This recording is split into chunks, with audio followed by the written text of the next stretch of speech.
भारतवर्ष का digital platform और मैं हूँ आपके साथ हिमा जावेद। दुनिया के सबसे आकर्षक झंडों में शुमार हमारा राष्ट्रीय ध्वज तिरंगा और इससे जुड़ा इतिहास काफी रोचक और दिलचस्प है। संवैधानिक संस्थाओं, न्यायालयों, सरकारी इमारतों और घरों में शान से लहराने वाला तिरंगा कब और कैसे हमारा राष्ट्रीय ध्वज बना और इससे पहले कौन से ध्वज थे जो आजादी की लड़ाई में क्रांतिकारियों और स्वतंत्रता संग्राम सेनानियों में जोश भर देते थे, उनके बारे में भी जानेंगे।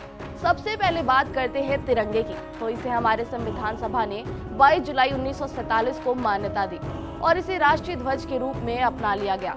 इसमें 3 रंग, केसरिया जो त्याग और बलिदान का प्रतीक माना जाता है, इसके बाद सफेद रंग जो शांति और सच का प्रतीक है, इसके बाद हरा रंग जो संपन्नता का प्रतीक माना जाता है, श्वेत पट्टिका के बीचों बीच नीले रंग का चक्र है जो निरंतर आगे बढ़ने का संकेत देता है।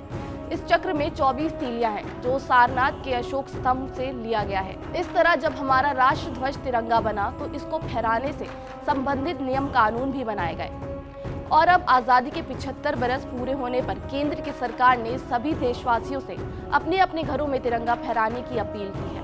अब बात करते हैं आजादी से पहले ब्रिटिश भारत में कौन कौन से ध्वज प्रचलन में थे।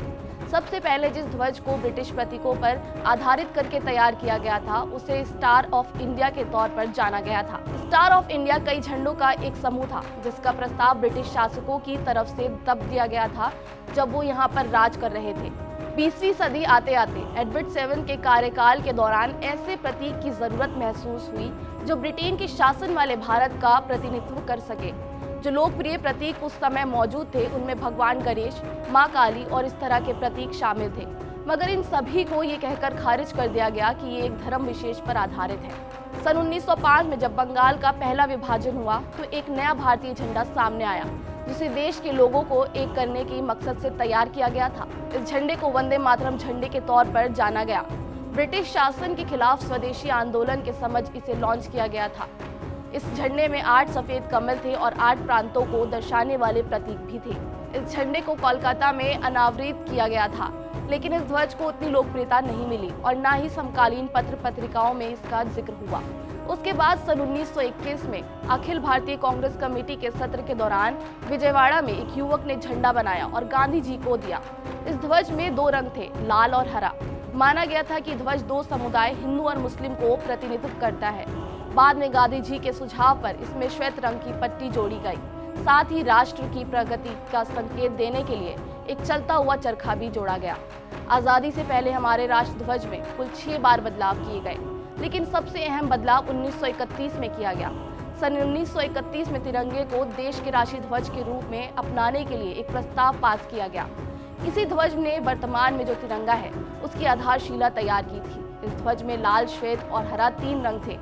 साथ ही साथ बीच में गांधी जी के चलते हुए चरखे का चिन्ह भी था। इस ध्वज को गांधी जी के कहने पर पिंगलिया वेंकैया ने डिजाइन किया था। जब भारत आजाद हो गया तो एक राष्ट्रीय ध्वज की आवश्यकता महसूस हुई। इसके लिए आचार्य JB कृपलानी को झंडा समिति का अध्यक्ष बनाया गया। इसके निर्देशन में पिंगली वेंकैया जी ने तिरंगे को डिजाइन किया। 21 जुलाई को संविधान सभा में राष्ट्रीय ध्वज के संबंध में प्रस्ताव रखा गया और 22 जुलाई 1947 को पूरी संविधान सभा ने सर्वसम्मति के साथ तिरंगे को मान्यता दे दी और इसी तरह हमारा राष्ट्रीय ध्वज तिरंगा तब से बिना किसी बदलाव के साथ राष्ट्र की शान बना हुआ है। तो इस रिपोर्ट में इतना ही। देश दुनिया की तमाम बड़ी खबरों के लिए देखते रहिए TV9 डिजिटल।